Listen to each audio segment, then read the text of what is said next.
Hey, this is Robbie with Wheaton Arms.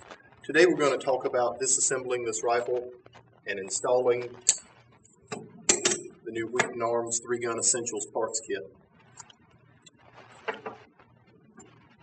First, what we'll do is take our rifle, separate the upper from the lower. If you've never done that before, you have a rear pin and a front pin. Disengage the pins, pull the rear pin out, pull the front pin out, pull the upper and lower apart. Then you're going to pull your bolt carrier group and your charging handle to the rear. Take the bolt out and set your charging handle out. Next, you're going to want to close the door, your dust cover door. Here we have our bench block. This is where we're going to mount the upper receiver to remove the gas block, flash hider, charging handle, etc. Pull your pins out. Install your upper onto the bench block. Now we have our block installed. First, we're going to remove the flash hider. You can either use your handy AR-15 multi-tool. If you don't have one of these, you can use a crescent wrench or a 3/4 inch opened end wrench. We'll break this loose.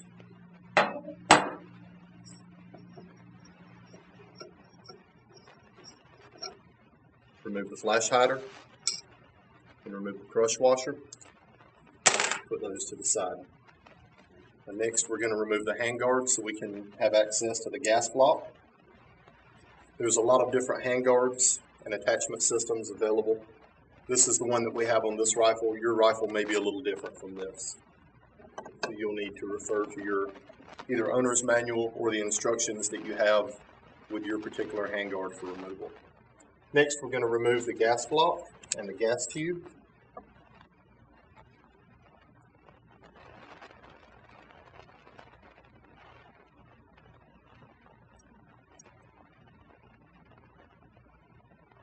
Loosen the screws on the bottom.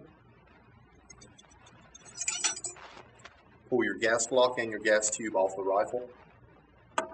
Put that to the side. Now, if you're going to reuse your gas tube and your gas tube roll pin and not install a new gas tube and gas tube roll pin in your rifle, you're going to set this to the side and you're going to make sure that later on we're going to take this roll pin out and we'll take the gas tube out of this and install it on your new gas block. And once we have those parts removed,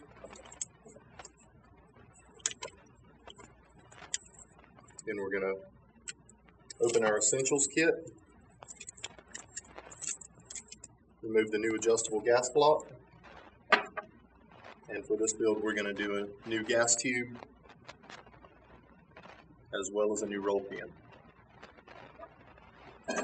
We'll install those pieces together.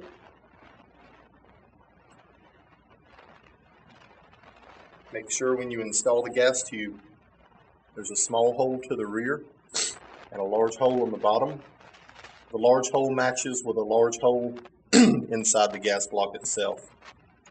We'll slide those two in, line up the hole in your gas tube here with the hole in the gas block to the rear, and then you'll drive the roll pin through these two to retain them together.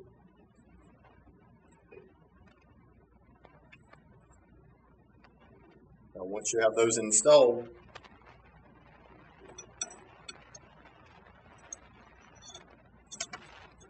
you'll put your new gas tube and your new adjustable gas block back on the rifle.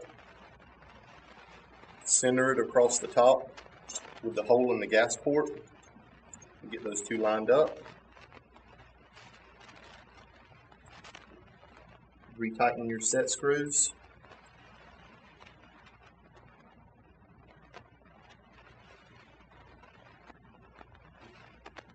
You can use a small dab of Loctite on the bottom of these, or you can put it on without Loctite.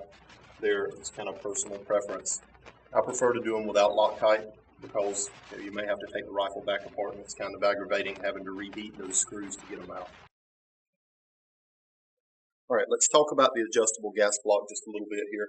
The gas block has a set screw in the side that's Loctited into place. The gas block will come preset from the factory for 55 grain M193 ammunition. If you need to adjust the gas block for your particular load, what you'll do, load one round in the rifle with a magazine, fire one round. If the rifle locks back, insert your Allen wrench into the set screw,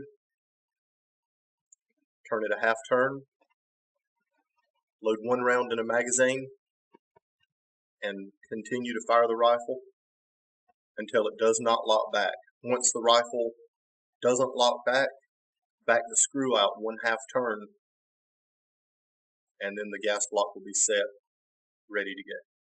Once we have that back on, we'll reinstall our handguard.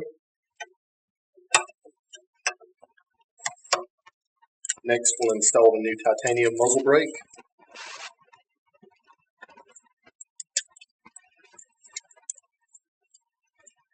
Have your muzzle brake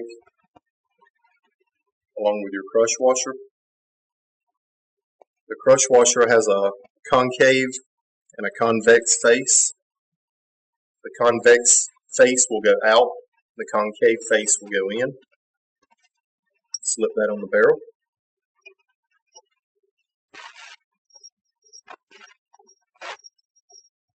Thread your muzzle brake into place.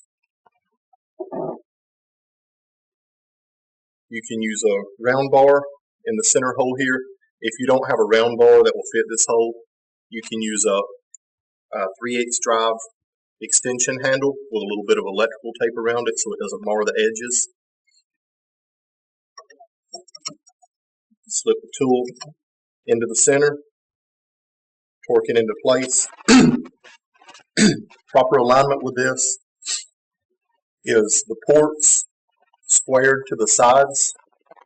The bar will be at 3 o'clock. You don't have to offset this any at all when you install it.